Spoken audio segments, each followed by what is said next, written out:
مطالب پیش کروں گا اپنے اشرے کے عنوان سے. جتنی بھی زحمت ہوگی، زحمت زیادہ ہونے سے ثواب زیادہ ہوتا ہے، اور اللہ نے اپنے راستوں کو سخت بنایا ہے تاکہ ہر کوئی نہ آ سکے. اہل بیت کے راستے پہ چلنا آسان نہیں ہے، اس لیے صرف ایمان والے ہی اس راستے پہ چلتے ہیں. اور دین حنیف ہے، فاقم وجہک للدین حنیفہ. جیسے تنگ بیٹھے ہیں، میں بہت دیکھ رہا ہوں سب جیسے بیٹھے ہیں، سن لیجیے گا مطالب کو. فاقم وجہک للدین حنیفہ، دین حنیف کی طرف، صحیح راستے کی طرف قیام کیجیے، یعنی توجہ کیجیے. چہرے کی توجہ نہیں ہے، دل کی توجہ کا نام صحیح دین ہے. انسان کی توجہ دین حق کی طرف ہو. تو ہم نے کہا دین حق کی پہچان یہ ہے کہ رسول اسلام کا یہ اس دین حق کا تذکرہ آسمانی کتابوں میں ہونا چاہیے. کل میں نے اسی بات کو پیش کیا تھا، اسی بات کو آگے بڑھانا چاہتا ہوں. کچھ حوالے میں نے کل عرض کیے تھے، کچھ آج عرض کرنا چاہتا ہوں. آواز سب کو آ رہی ہے میری؟ تو عزیزان گرامی، میں نے کل عرض کیا تھا کہ آسمانی کتابوں میں رسول خدا کا تذکرہ پایا جاتا ہے، اور اللہ نے قرآن کریم میں بتایا ہے کہ گزشتہ کتابوں میں رسول خدا کا نام احمد بتایا ہے، کہ یأتی من بعدہ اسمہ احمد. قرآن نے کہا ہے کہ جناب عیسیٰ نے اپنے حواریوں سے کہا کہ میرے بعد ایک نبی آئیں گے، ان کا نام احمد ہوگا. اب سمجھ میں آیا کہ رسول اسلام کی والدہ نے نام احمد کیوں رکھا تھا؟ نہیں پہنچا پایا بات کو. رسول خدا کے دادا نے نام محمد رکھا، والدہ جناب آمنہ نے نام احمد رکھا. جب لوگوں نے پوچھا نا جناب عبد المطلب سے، اے عبد المطلب، آپ اس پورے قریش کے سردار ہیں، مکے کی سرزمین کے سردار ہیں. سب لوگوں نے اپنے پوتوں، بڑا آدمی کو جو خاندان کا بزرگ ہوتا تھا، بچے کو ہاتھ میں لیتا اور بتاتا سمیتہ عبد العزیٰ عبد الحی، جو بھی میں نے نام رکھا. میں نے عزیٰ جو ایک بت تھا اس کے نام پہ، عبد الحبل اپنے بیٹے کا نام رکھا، یہ رکھا وہ رکھا. تو اسی دن جس دن سب نے اعلان کرنا تھا، تو جناب عبد المطلب نے، رسول خدا کے دادا نے، اپنے ہاتھوں پہ رسول خدا کو اٹھایا اور کہا سمیتہ محمد، میں نے اپنے اس پوتے کا نام محمد رکھا ہے. تو سب لوگوں نے سننے کے بعد کہا اے عبد المطلب، ہم نے آج تک کسی بچے کا نام محمد نہیں سنا، عربی زبان کا لفظ ہے اور سب جانتے تھے. تو آپ سے پوچھا کہ آپ نے بیٹے کا نام، اپنے پوتے کا نام محمد کیوں رکھا؟ کہا کیونکہ میں دیکھ رہا ہوں، محمد یعنی جس کی بہت زیادہ تعریف ہو. کہا کیونکہ میں دیکھ رہا ہوں دنیا میں سب سے زیادہ رکھنے جانے والا نام بھی محمد ہوگا اور سب سے بلند نام بھی محمد ہوگا. نہیں پہنچا سکا، پھر بھی نہیں پہنچا سکا. مجمع کی توجہ، پھر بھی بات نہیں پہنچا سکا. جناب عبد المطلب نے اس زمانے کے جتنے بھی کافر و مشرک تھے ان سے کہا میں اس پوتے کو دیکھ کے یہ بتا سکتا ہوں اس کا نام سب سے زیادہ رکھا جائے گا اور سب سے بلند اس کا نام ہوگا. ابھی قرآن نہیں آیا، قرآن نے بتایا وَرَفَعْنَا لَكَ ذِكْرَكَ، ہم نے آپ کے ذکر کو بہت بلند بنایا ہے. جناب عبد المطلب جناب سرور کائنات کی ولادت پہ بتا رہے ہیں کہ یہ نام بہت بلند ہوگا، اس لیے میں نے پوتے کا نام محمد رکھا ہے. لوگ کہتے ہیں محمد کے پاس علم غیب نہیں تھا.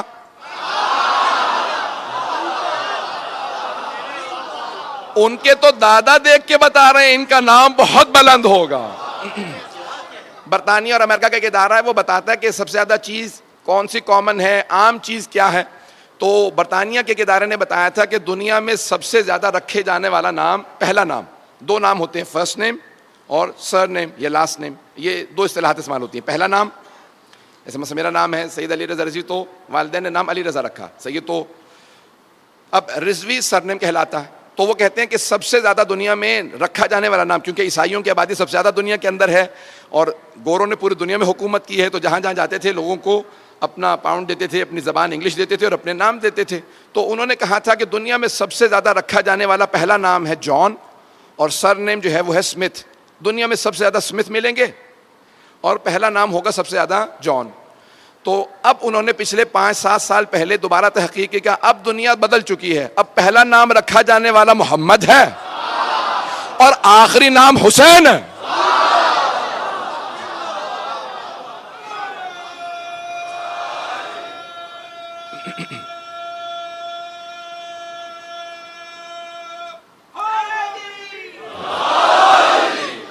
تو عزیزان گرامی، دنیا اللہم صلی علی محمد یہ جو 5-10 منٹ ختم ہو گئے میں جلدی اسی لیے رفتار سے چل رہا ہوں کہ عزیزان گرامی دنیا کے اندر آسمانی کتابوں میں رسول اسلام کا نام آنا تھا تو دادا نے نام رکھا محمد اور جناب آمنہ نے نام رکھا احمد اور 5 ہستیاں بھیجی گئی تھیں پیغمبر سے پہلے تاکہ پیغمبر کے لیے حفاظت کا انتظام کریں. ان 5 ہستیوں کے جلدی نام گنوا دوں جو ہمارا عقیدہ ہے, سننا چاہیں گے؟ تو اللہ نے 5 ہستیوں کو پیغمبر سے پہلے بھیجا تاکہ حفاظت کا انتظام کریں. پہلے آپ کے دادا جناب عبد المطلب, دوسرے آپ کے چچا ابو طالب, تیسرے آپ کے چچا حمزہ, چوتھے آپ کی والدہ جناب آمنہ اور 5ویں آپ کی چچی جناب فاطمہ بنت اسد. نہیں پہنچا سکا. ان 5 ہستیوں کو اللہ نے پہلے بھیجا تاکہ حفاظت کا انتظام کریں اور یہ سب حفاظت کرتے تھے جب تک کہ اللہ نے سلطان النصیرہ کو نہیں بھیجا. وہ سلطان النصیرہ علی ابن ابی طالب ہے. وقت نہیں, میں بہت تیزی سے گزر رہا ہوں. تو عزیزان گرامی اللہ نے 5 ہستیوں کو پہلے بھیجا تو اب جناب عبد المطلب نے نام رکھا محمد, جناب آمنہ نے نام رکھا احمد. تو اب یہ اللہ قرآن میں فرما رہا ہے کہ جناب عیسیٰ نے اپنے حواریوں سے کہا کہ میرے بعد یاتی من بعد اسمہ, کہ بتا دیجئے سب کو. اللہ نے کہا اپنے حواریوں کو, اپنے ماننے والوں کو بتا دیں عیسیٰ کہ آپ کے بعد ایک نبی آنے والا, نام ہوگا احمد. اب جناب عبد المطلب نے نام رکھا محمد. تو اب جناب آمنہ نے احمد رکھ کے بتایا کہ وہ جو عیسیٰ نے بشارتیں دی تھی نا وہ ہمیں بھی پتا ہے. پتہ نہیں لوگ ہیں یا نہیں. جناب آمنہ نے کہا ہمیں بھی معلوم ہے, اس لیے ہم نے نام احمد رکھا. اب احمد بہت زیادہ تعریف کرنے والا, اللہ کی حمد کرنے والا, اور جس کی سب سے زیادہ تعریف ہو اسے بھی احمد کہا جاتا ہے. محمد سب سے زیادہ تعریف ہونے والا. عزیزان گرامی نام احمد رکھا. تو اب جو پرانی انجیل ہے اس کے اندر جو الفاظ لکھے ہیں انجیل کے اندر وہ لاطینی زبان میں, لیٹن کے اندر جو الفاظ رسول اسلام کے لیے استعمال ہوئے, جو ہمارے علماء نے تحقیق کر کے نکالا اور پھر میں نے خود حوالہ جات کو دیکھا, تو وہ لاطینی زبان میں لفظ ہے پیراکلیٹی. پیراکلیٹی لفظ ہے یہ لاطینی زبان میں, اور عام طور سے عربی میں جب ترجمہ کرتے ہیں تو کیونکہ عربی میں پے نہیں ہے تو لکھتے ہیں فار قلیتا. جب اس لفظ فار قلیتا کو عربی میں دوبارہ منتقل کیا جائے تو بنتا ہے احمد. نہیں پہنچا پا رہا ہوں بات کو. تو اب بائبل میں موجود ہے لفظ پیراکلیٹی. ان سے پوچھا جائے کہ یہ کون ہے؟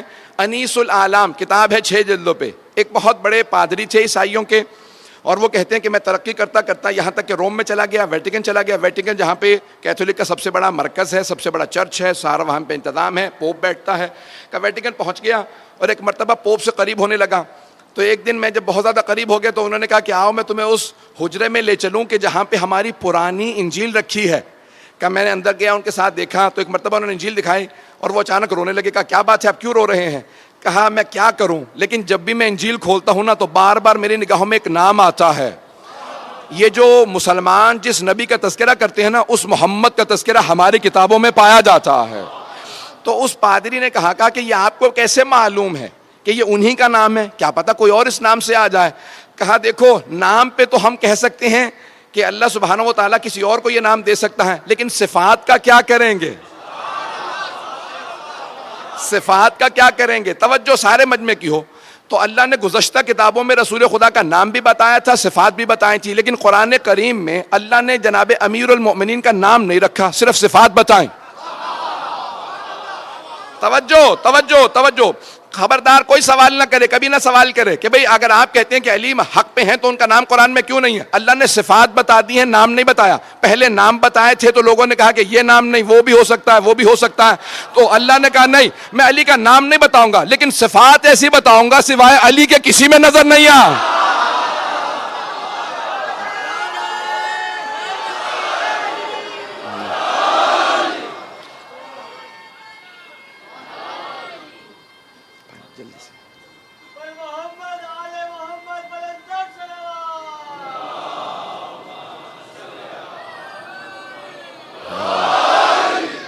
توجہ ہے عزیزان گرامی.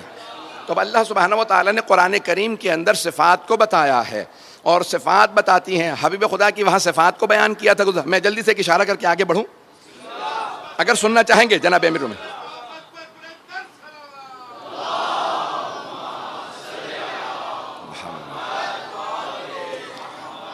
جہاں دوسری مجلس تھی وہاں باہر ممبر تھا, اور میں نے کیونکہ سب لوگ بارش میں بیٹھے تھے, میں بھی بارش میں بیٹھا رہا, تو پورا نچڑ چکا ہوں اس وقت. تو جس حالت میں پڑھ رہا ہوں, آپ اگر جہاد کر رہے ہیں تو میں بھی جہاد کرنے کی کوشش کر رہا ہوں. فیضان گرامی مطلب پیش کروں گا، اللہ نے صفات ایسی قرآن کریم میں بتائی ہیں جو کسی اور میں نہیں پائے جائیں گے. اللہ نے صفات قرآن کریم میں بتائی ہیں. میں نے اشارہ کیا ہے، 2-4 جملے صرف پیش کروں گا، آگے بڑھ جاؤں گا. سرور کائنات سے متعلق جو مطلب پیش کر رہا ہوں اسے سنیے گا. اللہ نے قرآن کریم میں صفات ایسی بیان کی ہیں جو اور کسی میں نہیں پائی جاتی سوائے علی ابن ابی طالب کے. فیضان گرامی اللہ صفات ایسی بیان کرتا ہے، صفات ایسی بیان کرتا ہے. اللہ کہتا ہے انما ولیکم اللہ ورسولہ والذین آمنوا الذین یقیمون الصلاۃ ویؤتون الزکاۃ وہم راکعون. تو اللہ قرآن کے اندر صفات ایسی بتاتا ہے. میں ساری آیات نہیں پڑھ سکوں گا، اشارہ کروں گا کہ علی ابن ابی طالب، دیکھیں میں ایک جملہ کہہ رہا ہوں جو پورے سوشل میڈیا پہ عام ہو چکا ہے.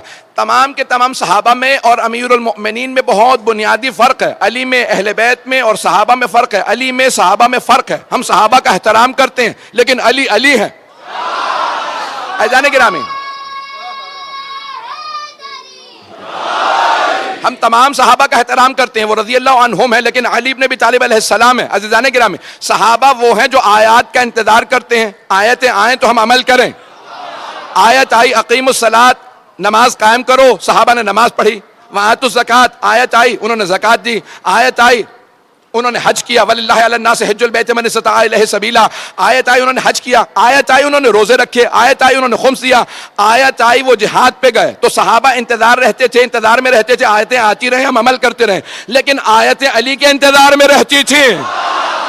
یہ حالت رکوع میں زکات دیں تو ہم آئیں، یہ راہ خدا میں روٹیاں دیں تو ہم آئیں، یہ بستر رسالت پہ سو جائیں تو ہم آئیں، یہ ہاتھ میں تلوار لیں تو ہم آئیں، یہ خیبر کا در اکھاڑے تو ہم آئیں.